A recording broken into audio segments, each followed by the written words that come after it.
noite. É sempre muito bom nos encontrarmos aqui para refletir sobre as passagens de Jesus.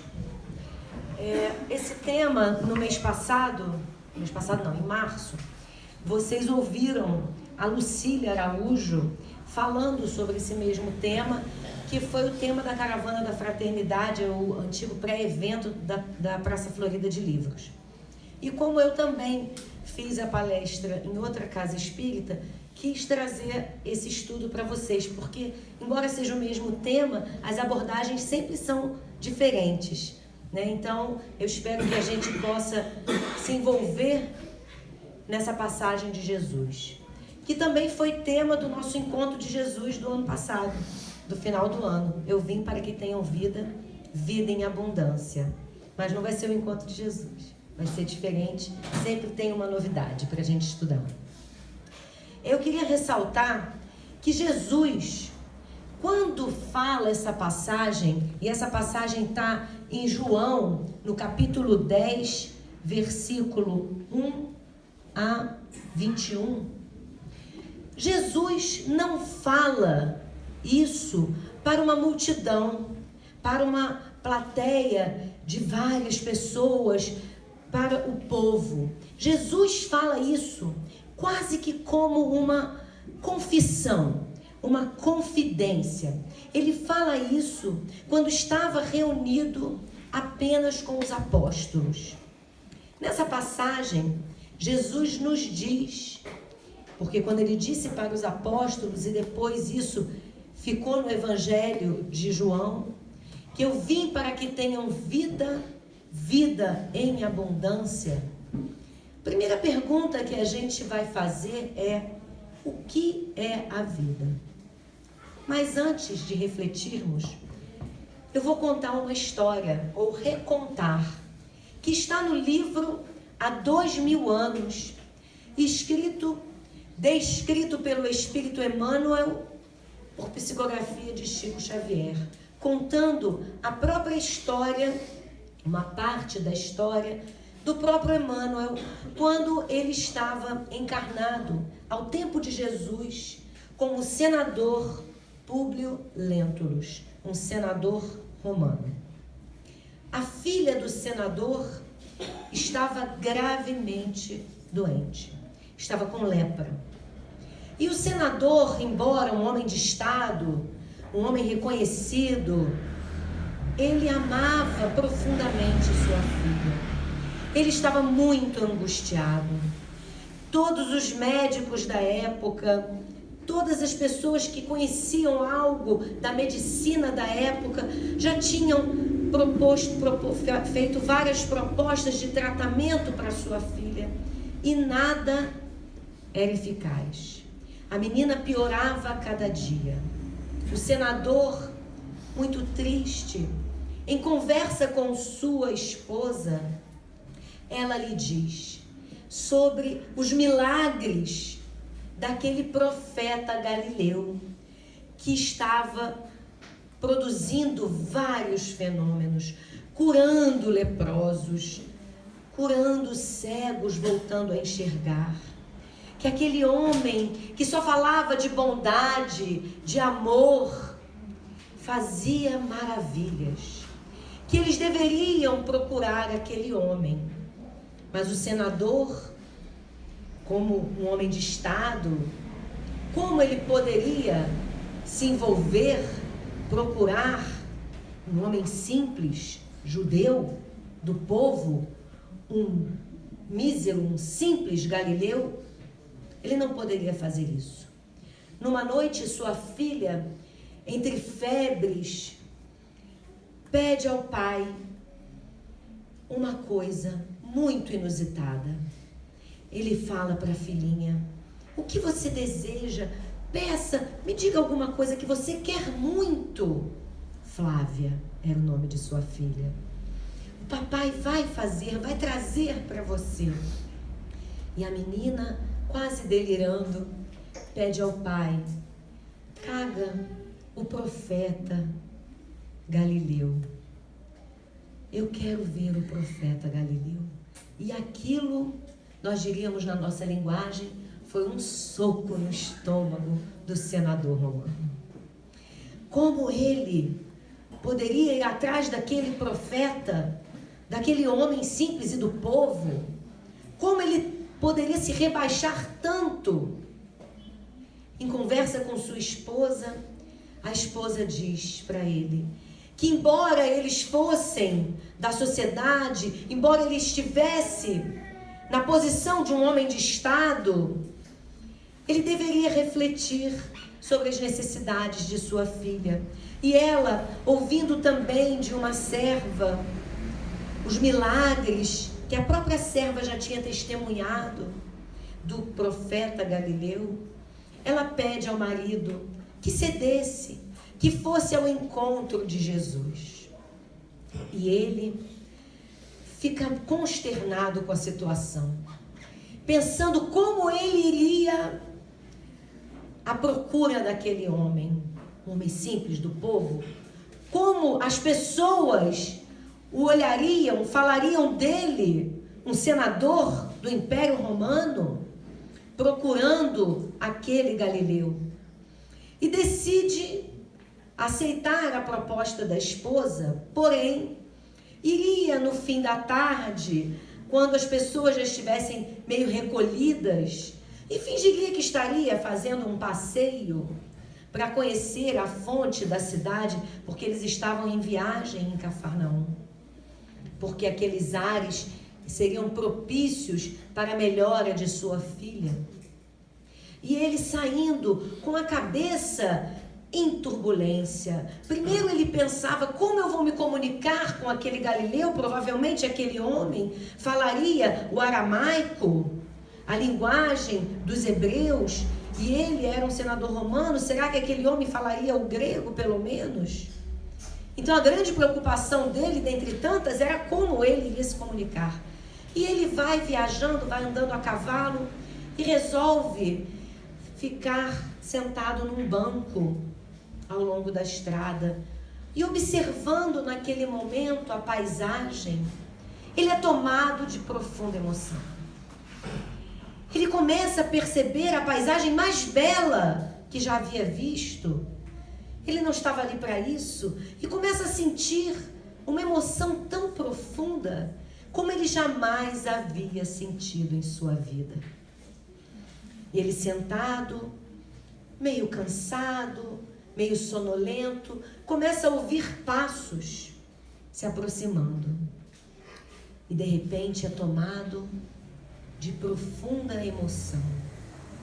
Se aproxima dele um homem relativamente jovem, belo em sua descrição, belo mas austero, forte mas suave, com cabelos cor de mel, com fios dourados, num semblante, um leve sorriso, mas guardava também uma profundidade que lhe penetrava a alma, de maneira a insondar todas as suas preocupações. Parecia que aquele homem conhecia os seus mais profundos desejos e suas preocupações, e identifica que aquele era o profeta de Nazaré. Antes que ele falasse alguma coisa, Jesus se aproxima e pergunta ao senador: por que me procuras? E muito embora o senador tentasse articular palavras, percebeu que Jesus não falava com a palavra articulada. Ele sentia que Jesus lhe falava de alma para alma. Compreendia tudo aquilo que Jesus o envolvia e queria lhe dizer. Jesus lhe diz: não vim aqui para encontrar o homem de estado, orgulhoso, superficial e prepotente. Não sou eu que estou inventando não, gente, está aqui no livro. Pode pegar e ler. Não vim por causa do homem de estado, prepotente, superficial e orgulhoso, que somente os séculos de sofrimento levarão ao regaço de meu Pai. Vim aqui por causa de uma alma fervorosa que está em sua casa e pede pela sua filha. Vim aqui pelo amor de uma mãe. O senador, envolvido, arrebatado por aquela vibração, por aquele homem, por aqueles olhos penetrantes, não sabe nem o que responder. Fica tão aturdido que apenas chora, convulsivamente. E não lembrava o senador quando havia chorado pela última vez. Na verdade, o senador não lembrava nem se havia chorado em algum momento de sua vida. Essa história, que está no livro há 2000 anos, e tem a sequência desse encontro, desse diálogo memorável, nós vamos guardar para analisarmos esse encontro do senador com Jesus e o que é viver em abundância. Jesus, quando encontra o senador, diz a ele que aquele momento, aquele encontro, aquele minuto era a hora fundamental na vida dele, que poderia poupar-lhe séculos e séculos de sofrimento, e que a decisão dependia apenas do senador. Jesus, quando nos propõe viver em abundância, primeiro ele está nos dizendo que viver em abundância, segundo o próprio Emmanuel, não é viver uma vida simples, corriqueira, de experiências diárias no nosso cotidiano, experiências como acordar, trabalhar, comer, dormir, acordar, trabalhar, comer, dormir ao longo dos nossos dias. Viver em abundância não é apenas existir. Viver em abundância é ter experiências dignas da imortalidade. Então, inicialmente, nós temos que ter a certeza de que somos espíritos imortais e que somos filhos de Deus. E onde nós encontramos o roteiro para aprender a ter essas experiências dignas da imortalidade? No Evangelho do Cristo. No Evangelho de Jesus encontramos todo o roteiro para que tenhamos experiências dignas da imortalidade e para que assim a gente possa viver em abundância. Antes de vivermos em abundância, a gente vai falar sobre quem trouxe para a gente esse roteiro.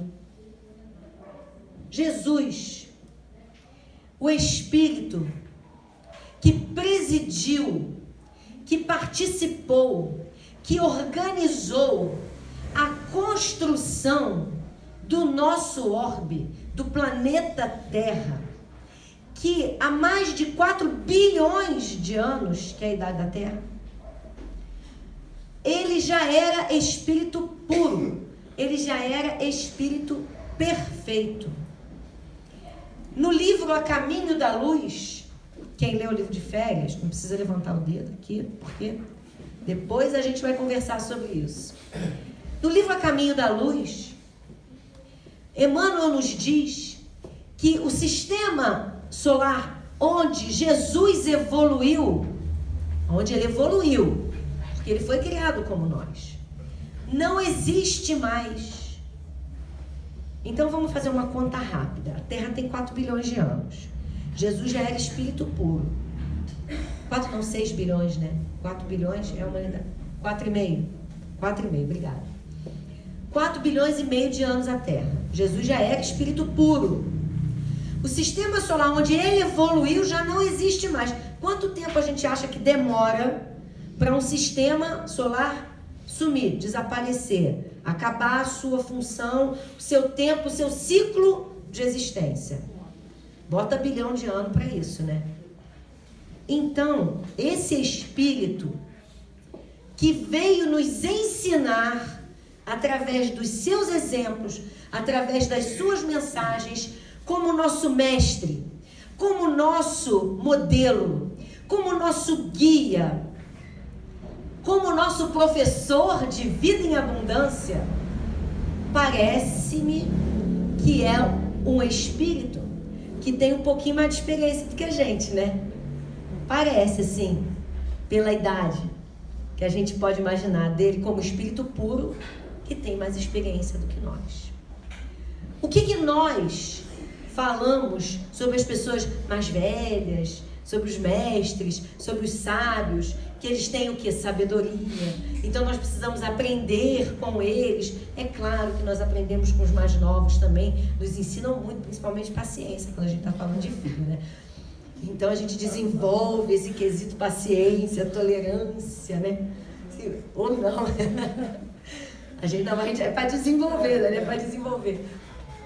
Então esse espírito, com essa bagagem, com toda essa experiência, veio até nós e nos trouxe, eu não vou chamar de cartilha, que é uma coisa antiga, né? Não é do meu tempo esse negócio de cartilha, mas é uma cartilha, um manual para nós seguirmos, que é o evangelho dele, que são as suas experiências, tudo aquilo que ele nos falou, mais que falou, exemplificou. Portanto, é preciso que a gente confie, compreenda, mas acima de tudo, siga, se esforce em seguir as mensagens do Cristo, para que a gente atinja esse objetivo em nossas vidas. Ele nos diz que nós estamos evoluindo, nós ainda somos espíritos imperfeitos, somos espíritos que estamos na infância da nossa caminhada evolutiva. Não adianta a gente ter pressa, porque a natureza não dá saltos. Mas é preciso que a gente tenha empenho, comprometimento nessa tarefa árdua. Porque afinal de contas, quem de nós aqui não quer ter experiências dignas da imortalidade? Experiências que levaremos conosco para todo o sempre como seres imortais. Com uma pequena observação: nós podemos ter experiências dignas da imortalidade, positivas, sim, que vamos levar conosco, mas podemos ter também experiências negativas, que também levaremos conosco.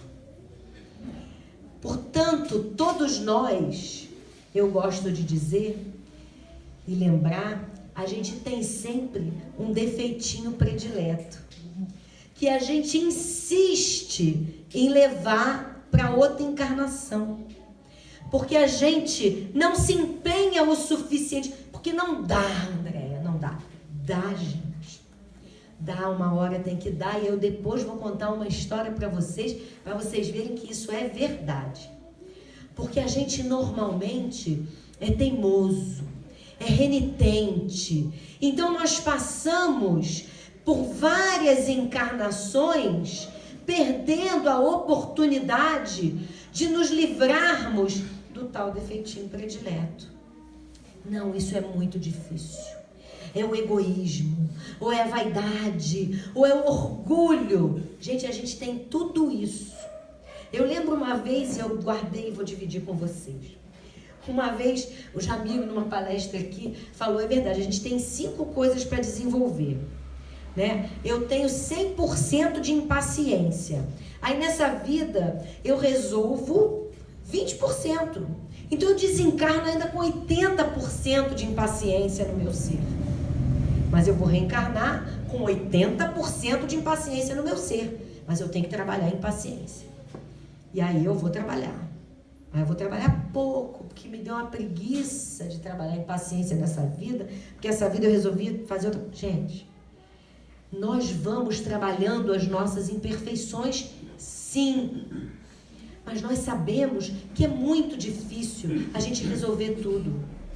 E o Pai nos conferiu uma grande dádiva, uma grande oportunidade de nós repararmos, resolvermos, como diz Alberto Almeida, as nossas encrencas. São as reencarnações. A possibilidade de reencarnar nos confere as oportunidades para que a gente vá fazendo aquela poda naqueles espinhos, fazendo aquela limpeza no nosso ser imortal. Jesus, quando nos propõe a vida em abundância, ele nos diz que nós podemos viver, pautar a nossa vida como encarnados em vários níveis ou estados de consciência. Nós podemos pautar a nossa vida no ter. Pautar a vida no ter é: eu tenho casa, eu tenho carro, eu tenho emprego, eu tenho isso, eu tenho aquilo. Tem problema ter? É algum problema ter? Nenhum problema ter. É problema o que fazemos para ter. E é também, ou pode ser, um problema como convivemos com aquilo que temos.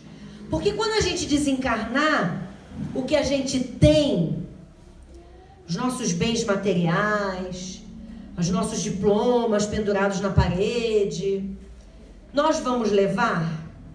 Vou contar a história para vocês. Eu conheci uma pessoa que tinha muita grana, mas tinha um apego a algumas coisinhas, umas coisas assim, de verdade, umas coisas de vidro. Não, ninguém mexia, porque era caro, eram umas antiguidades, era caro. Ninguém podia mexer, ninguém podia limpar. E aí eu falei para ele uma vez assim, duas coisas. Eu falei: caixão não tem gaveta. E outra coisa, para você levar esses vidros todo, que você não deixa ninguém encostar, vai ter que quebrar, para botar no caixão contigo, tudo quebradinho, porque não vai dar para botar os vasos desse tamanho. Tem que exercitar o desapego. Tem problema ter? Nenhum.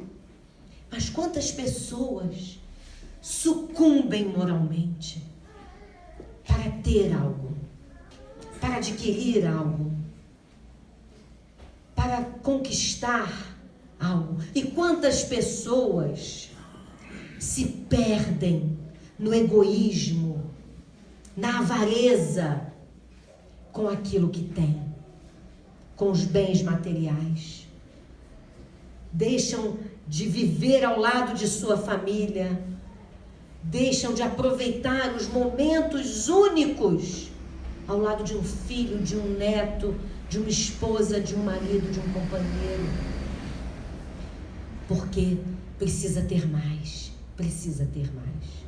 Então, é problema ter? Não, até porque quando temos algum recurso financeiro maior, nós podemos também fazer muito bem. Nós podemos dar empregos, nós podemos ajudar, nós podemos ser úteis. Então, nós podemos pautar a vida no ter, mas sem nos perder. Nós podemos pautar a nossa vida no estar. Eu estou funcionário público, eu estou juiz, eu estou médico, eu estou diretor de uma empresa, eu estou presidente, vereador, político, estou dirigente de casa espírita, porque a gente tem que falar disso também, né? Estou dirigente de casa espírita. Tem problema estar? Nenhum problema. O problema é o que fazemos para estar. E o problema também é como conduzimos a nossa vida quando estamos numa posição de destaque na sociedade. Como convivemos conosco e com o próximo. Mas quando estamos, também podemos fazer o bem. O que Jesus falou para o senador? Eu não vim por causa do homem de Estado. Esse ser espiritual estava senador romano, um homem de destaque na sociedade. Mas o que ele diz para o senador romano também? Superficial, orgulhoso, prepotente. Nós podemos pautar a nossa vida no parecer. Parecer é ilusão, não é realidade. Quantas pessoas nós conhecemos e que parecem estar por cima, como diz o ditado popular, por cima da carne seca. Quantas pessoas vivem literalmente, como o termo diz, de aparências. Pautar a vida no parecer é uma experiência positiva? Não, não é uma experiência positiva. Qual a proposta de Jesus para nós? Lembrando, viver em abundância é ter experiências dignas da imortalidade. O que temos, levamos para a imortalidade? Não. O que estamos, senador, político, inclusive, meus irmãos, a reencarnação foi retirada dos cânones da igreja por uma rainha que não podia imaginar que numa outra vida ela não viesse rainha. E que o seu escravo pudesse ser um nobre e ela não, e ela escrava. Então vamos cortar esse negócio, essa ideologia de reencarnação, porque não vai ser bom para mim. Eu não quero conviver com isso. Eu não quero os meus servos, os meus súditos achando que vão ser mais do que eu numa outra vida. Então fez um acordo, mesmo naquela época, acordo sempre existiu, e cortaram dos cânones da igreja a ideia da reencarnação. Portanto, a proposta de Jesus para nós é que a gente viva pautando a vida no ser imortal, no espírito imortal. Quando pautamos a vida no ser, aí sim, viveremos experiências positivas ou negativas, dignas da imortalidade. Eu não vim para falar com o homem de Estado. É o ter e o estar. Orgulhoso. Quem é orgulhoso? É o senador ou é o ser imortal? Superficial. Quem é superficial? É o senador ou o espírito que estava senador? Prepotente. É o senador ou é o espírito? Então, o ser que somos é o ser orgulhoso, prepotente, vaidoso, egoísta, intolerante, ou um pouquinho de cada coisa dessas, já melhorzinho. Porque vamos lembrar, hoje nós estamos aqui nessa casa, aprendendo com Jesus o que é viver em abundância, ter experiências dignas da imortalidade. Mas Andréia, eu sou egoísta ainda, eu me reconheço egoísta. Sim, eu também. Mas eu ainda sou muito intolerante. Como eu vou ter experiências dignas da imortalidade? Tão intolerante, tão orgulhoso ainda, tão prepotente ainda como senador, tão vaidoso, tão impaciente como todos nós somos. Mas vamos lembrar que hoje nós já somos o melhor de todas as nossas reencarnações. Então, se hoje, como disse Jamiro, nós estamos 80% impacientes, que ótimo, porque nós já fomos 100% impacientes. Nós já ganhamos 20%. Então vamos nessa vida trabalhar um pouquinho mais a impaciência. Trabalhar 10, 15, 20% para a gente desencarnar com apenas 60% de impaciência. E todas as nossas outras dificuldades, os nossos outros desafios, que todos temos, todos. Então a proposta de Jesus para nós é que a gente faça uma análise daquilo que nós estamos constantemente repetindo ao longo das nossas experiências reencarnatórias. Ah, mas eu não lembro da vida passada. Você não lembra da vida passada, mas a sua vida atual, a nossa vida atual, é o reflexo da nossa vida passada. Então, se nós temos uma dificuldade numa área ou em outra, a gente tem que perceber que nós estamos assim, estamos vivendo essa dificuldade, certamente. Não é apenas pelo nosso plantio da vida atual. É a colheita do passado. Mas com a oportunidade de uma nova semeadura, com a oportunidade de cuidarmos nessa vida, nesse momento, nesse dia, de colhermos os frutos, às vezes não muito doces, de uma sementeira equivocada numa vida passada, ou até nessa vida. Mas cuidar para que as nossas sementes que nós vamos lançar no campo de nossa existência sejam sementes melhores, mais bem selecionadas. Todos os dias nós recebemos sementes a cada amanhecer. Cada dia que abrimos os nossos olhos, ainda encarnados, lembrando de um amigo espiritual que nos disse que todos os dias ele recebe um saquinho de sementes para serem distribuídas. Então nós todos os dias, quando acordamos ainda encarnados, estamos recebendo um saquinho de sementes para lançarmos no campo de nossa existência. Essas sementes serão escolhidas por nós. Como vamos lançar?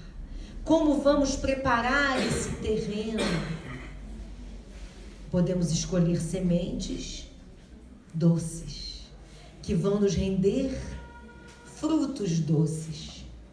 E também podemos escolher, talvez, plantar alguns cactos. Embora os cactos sejam muito belos e tenham flores lindas, ainda assim são espinhentos. Então, Jesus nos propõe para que tenhamos vida em abundância, que a gente viva encarnados nesses 3 aspectos da nossa vida: no ter, no estar e no ser, mas dando maior ênfase ao ser imortal que somos, para que a gente não tenha que repetir e repetir e repetir experiências dolorosas. O espírito Humberto de Campos conta uma história, se eu não me engano, no livro Crônicas de Além Túmulo, de uma família de fazendeiros. Eram 2 famílias, cada um vivia numa fazenda. Um belo dia, um dos filhos do dono de uma das fazendas, com uns 14 anos de idade, olhou para a cerca da fazenda e falou assim: pai, essa cerca está errada. Essa cerca está errada. Eu acho que o vizinho veio aqui e mexeu na cerca da fazenda. Eu vou botar essa cerca no lugar. Tirou a cerca. Botou mais terreno para ele. Aí o vizinho foi reclamar. Naquela época se resolvia. Hoje em dia não se resolve nada assim. Com tiro, com tapa, enfim. Foi uma brigalhada danada. Um vizinho matou o outro no tiro, o menino. Desencarnou aquele sofrimento e tal, não sei o quê. Aí a equipe que cuida da reencarnação chegou pro rapaz e falou: olha, não era para mexer na cerca. Isso é para resolver pacificamente, estava tudo certo. Por que você foi mexer nessa cerca? Você agora vai ter que reencarnar. Ah, vou reencarnar, mas já e tal, não sei o quê, quanto sofrimento e tal. Não, vai ter que reencarnar, porque vai ter que botar a cerca no lugar. Vou ter que botar a cerca no lugar. Agora você vai fazer o seguinte, você vai reencarnar na outra família que mexeu na cerca. Você vai reencarnar lá, vai botar a cerca no lugar, vai devolver a cerca para o lugar de origem e não mexe mais na cerca. Aí ele reencarnou na família e tal. Aos 14 anos ele virou para o pai: pai, tem um problema aqui que eu tenho que te falar. Essa cerca está errada. Mexeram na cerca. Eu vou mexer na cerca porque a cerca está errada. Meu pai falou: não faz isso, já teve briga. O seu avô morreu de tiro porque mexeram na cerca e tal, não sei o quê. Não, mas essa cerca está errada, eu vou mexer na cerca. Mexeu na cerca, briga de novo e tal. Mataram ele de novo com um tiro por causa da cerca. Desencarnou, chegou no mundo espiritual.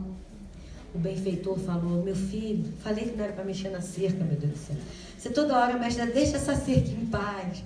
Já é a segunda vez que você desencarna por causa de tiro e por causa da cerca. Por favor, não faz isso. Você vê aquele negócio, né? A gente quer a cerca. Você vai reencarnar. Preste atenção.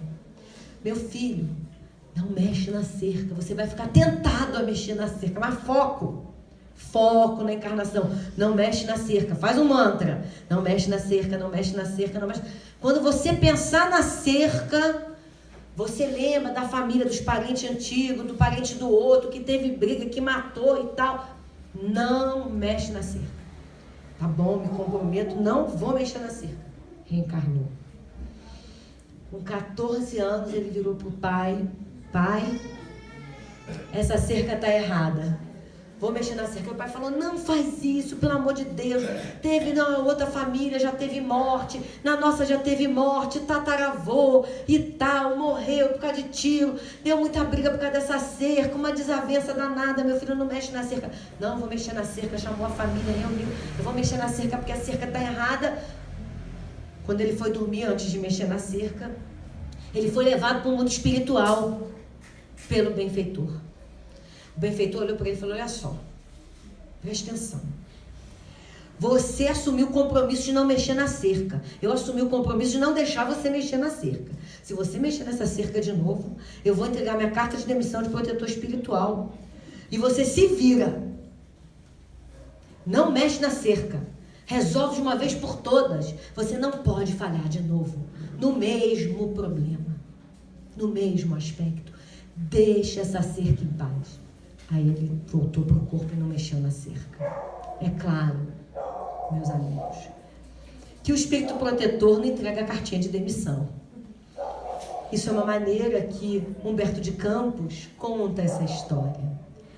Mas é para a gente observar que nós, às vezes, e muitas vezes, falhamos, nos envolvemos sempre nas mesmas questões.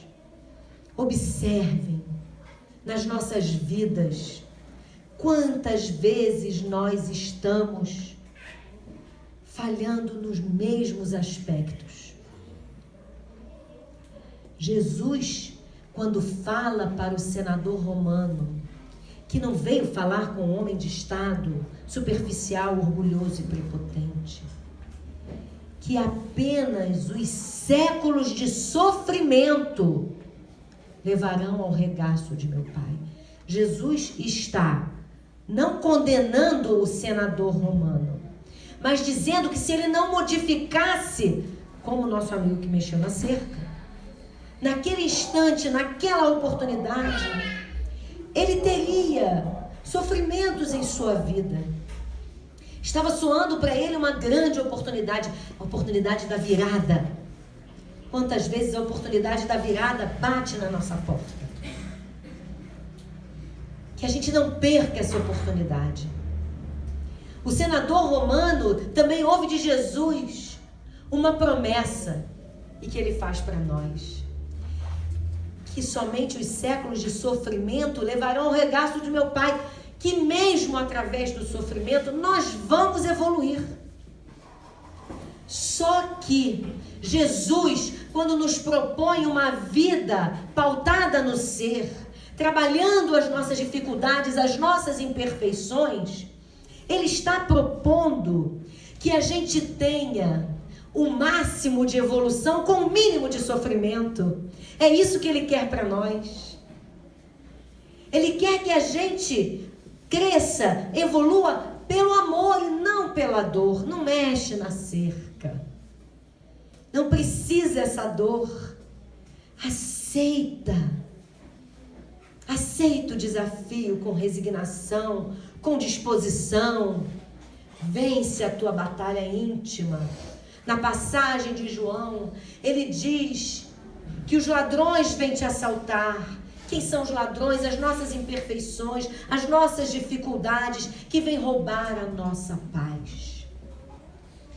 E Jesus vai adiante e nos dá um roteiro e a esperança para que a gente viva em abundância. Jesus nos diz: eu sou o pão da vida. Quem se alimenta desse pão nunca mais sentirá fome. O pão que Jesus nos propõe não é o alimento do corpo. E Jesus, quando fala isso, ele fala após a multiplicação dos pães. Quando ele sacia aquela fome material da multidão. E que no dia seguinte vai procurar Jesus porque quer mais pão. E Jesus diz: eu sou o pão da vida. Viver buscando essa vida em abundância, reconhecendo que o alimento que Jesus nos oferece é o alimento espiritual. Que precisamos buscar o pão do corpo, sim, mas com o pão da vida, até na dificuldade, pela busca do pão do corpo, nós teremos força para seguir. E Jesus nos diz: eu sou a luz do mundo. Quem me segue não caminha nas trevas, mas terá a luz da vida. Jesus nos ilumina o caminho, nos ilumina a mente e o espírito. Jesus nos cura da cegueira espiritual.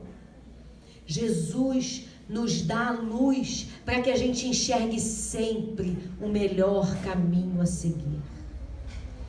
Para que a gente encontre nele o roteiro firme e seguro que nos levará a viver em abundância. Jesus nos diz: eu sou o bom pastor. O bom pastor aplica sua alma sobre as ovelhas. Ele é o bom pastor. O pastor cuida de cada ovelha do rebanho reconhece o pastor, reconhece a voz do pastor, reconhece o seu bom pastor que o guia, o bom pastor que o nutre. E Jesus nos diz que nenhuma ovelha do rebanho de meu Pai se perderá. Ele cuida de nós com tanto carinho, com tanto amor. Eu sou o bom pastor. Eu sou a ressurreição e a vida. Quem crer em mim, mesmo se morrer, viverá. Jesus matou a morte. Jesus ressurgiu depois de sepultado. Jesus não ressuscitou porque não voltou no mesmo corpo, porque isso seria derrogar as leis da natureza, as leis divinas e naturais. Jesus aparece em espírito e nos diz: a morte não existe, só existe vida. Portanto, quem crer nele, em sua mensagem, sabe que mesmo se morrer, perecerá o corpo, mas a alma sobreviverá. O espírito seguirá livre, liberto das amarras do corpo físico. Eu sou o caminho, a verdade e a vida. Ninguém pode chegar ao Pai senão através de mim. Ele nos mostra o roteiro, o caminho. Ele é a verdade, porque tudo o que ele nos diz vem direto do Pai. É a vida, essa vida em abundância que ele nos propõe. Portanto, Jesus, quando nos diz esses eu sou, ele nos dá a demonstração de que viver em abundância é viver a vida pautada no ser imortal. Senão ele não diria eu sou. Mas o melhor de tudo, a mensagem mais consoladora, que nos dá maior esperança, é quando ele nos diz: tudo o que eu faço, vós fareis e muito mais. Portanto, todos os eu sou que Jesus nos disse, nos diz que nós também seremos a luz do mundo. Nós um dia seremos o pão da vida de alguém. Nós um dia também seremos caminho, verdade e vida. Porque estamos num processo de transformação, de depuração, num caminhar incessante para viver essas experiências dignas da imortalidade. Que nós tenhamos experiências positivas, dignas da imortalidade. E se tivermos experiências negativas, que certamente as teremos e levaremos conosco, que a gente, enquanto encarnado, que a gente procure se arrepender e busque o caminho da reparação. Mas se não der tempo de reparar ainda em vida, que a gente prepare o caminho para uma próxima existência, mas nunca perdendo o foco da cerca, de não mexer na cerca, nunca perdendo o foco do que nós precisamos modificar em nossos seres imortais. Porque nós queremos, com certeza, viver em abundância. Queremos ter experiências positivas, dignas da imortalidade.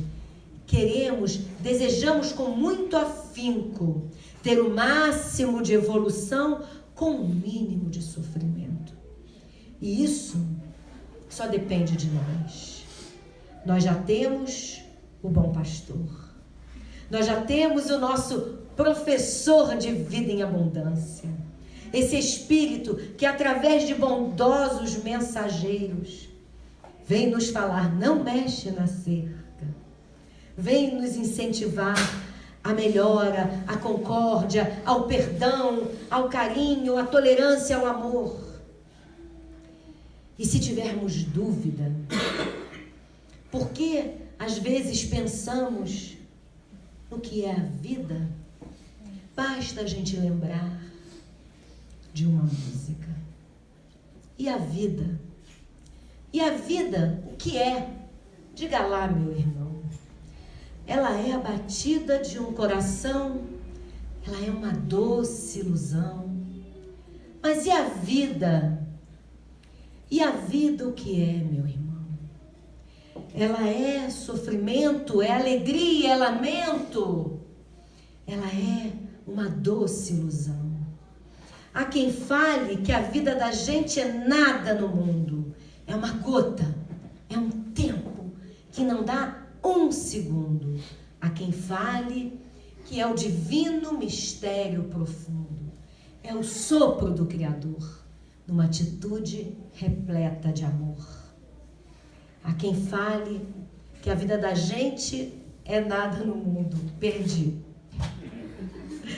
Você diz que é luta e prazer. Ela diz que a vida é viver.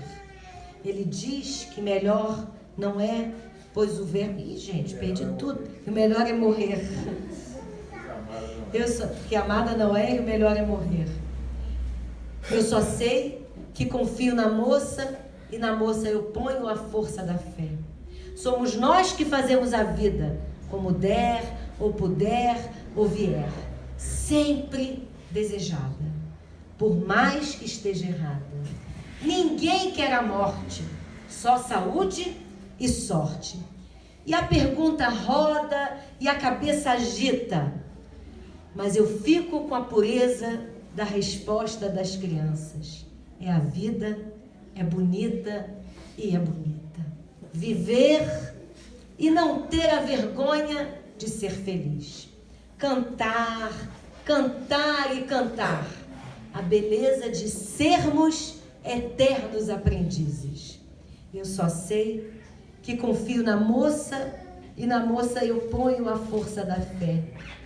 Somos nós que fazemos a vida como der ou puder ouvir. E eu fico com a pureza da resposta das crianças. É bonita,